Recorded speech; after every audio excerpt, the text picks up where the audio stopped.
ये कहानी है काव्या और रुद्र की, जिनकी मुलाकात एक साहित्यिक कार्यक्रम में हुई थी। काव्या एक शांत और सोचने वाली लड़की थी, जिसे किताबों में खो जाना बहुत पसंद था। उसे साहित्य का बहुत शौक था और वो हमेशा नए नए विचारों की तलाश में रहती थी। एक दिन एक साहित्यिक कार्यक्रम में भाग लेने के लिए काव्या अपने दोस्तों के साथ गई।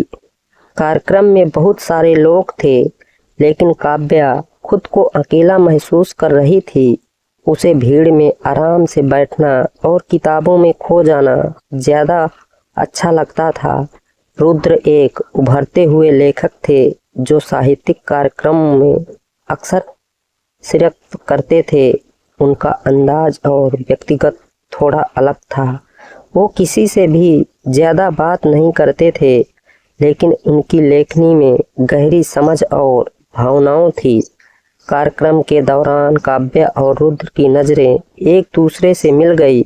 ये पहली मुलाकात थी, लेकिन दोनों के बीच कुछ खास था, जिसे शब्दों में नहीं बताया जा सकता था।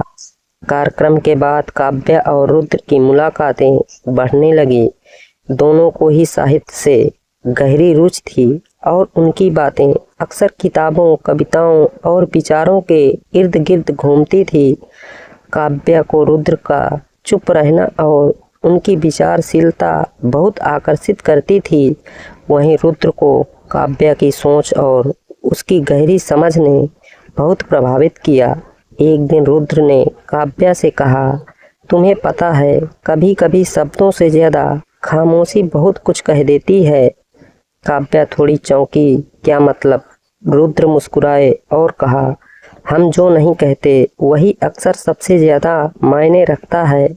काव्या ने उनकी बातों पर गहराई से विचार किया। ये वो पल था जब उसने महसूस किया कि रुद्र की खामोशी के पीछे बहुत कुछ छिपा है, जो वो शब्दों से नहीं कह पाते। काव्या को लगा कि वो रुद्र को और ज्यादा समझना चाहती थी। समय के साथ काव्या और रुद्र एक दूसरे के करीब आते गए। उनकी मुलाकातें साहित्यिक चर्चाओं से आगे बढ़कर व्यक्तिगत बातें करने तक पहुंच गई। काव्या को यह महसूस होने लगा कि रुद्र साथ बिताए हर पल में कुछ खास होता है, कुछ जो उसने पहले कभी महसूस नहीं किया था।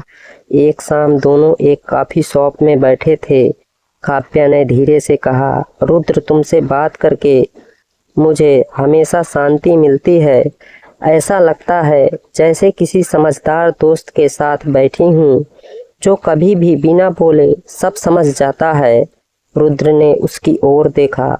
उनकी आंखों में एक गहरी समझ थी। काव्या, मुझे भी तुम्हारे साथ बिताए हर पल में कुछ ऐसा लगता है जैसे हमारे बीच की खामोशी भी हमारी बातें हैं। काव्या को यह एहसास हुआ कि वो रुद्र के साथ ज्यादा समय बिताना चाहती थी, लेकिन उसकी खामोशी ने वो उलझन भी महसूस कर रही थी। क्या यह दोस्ती से कुछ ज्यादा था? क्या रुद्र भी उसी तरह महसूस करता था? कुछ दिनों बाद काव्या ने अपने दिल की बात रुद्र से कह दी। एक शाम जब वे पार्क में बैठे थे, काव्या ने कहा, रुद्र, मुझे लगता है कि हम दोनों के बीच जो खामोशी है वो एक गहरे रिश्ते का हिस्सा बन सकती है। क्या तुम भी यही महसूस करते हो? रुद्र कुछ देर चुप रहे, फिर उन्होंने काव्या की ओर देखा और कहा, काव्या, मैं कभी शब्दों से नहीं बता पाया, लेकिन मैं भी यही महसूस करता हूँ। तुम्हारे साथ हर पल बिताना मेरे लिए बहुत खास है। मैं तुम्हारे साथ अपनी ज़िंदगी की हर खामोशी, हर बात और हर विचार शेयर करना चाहता हूँ।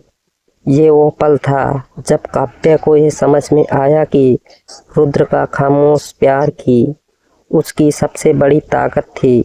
उनकी खामोशी अब उनकी सबसे बड़ी जुड़ाव बन चुकी थी।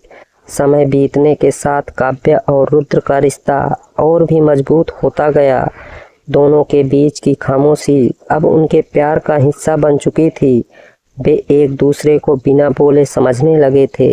रुद्र ने अपने लेखों में काव्या के साथ बिताए पल और उसकी खामोशियाँ लिखी और काव्या ने अपनी कविताओं में रुद्र के बारे में लिखा। दोनों ने अपने जीवन के सबसे अनमोल पल एक दूसरे के साथ बिताए। एक दिन रुद्र ने काव्या से कहा, हमारे बीच की खामोशी ही हमारी सबसे सुंदर बात है, क्योंकि हम दोनों बिना शब्दों के एक दूसरे को समझ सकते हैं। काव्या ने उसकी ओर देखा और कहा, और यही हमारे रिश्ते की सबसे मजबूत बुनियाद है। ये कहानी हमें ये सिखाती है कि प्यार सिर्फ शब्दों से नहीं बल्कि खामोशी से भी जिंदा रहता है।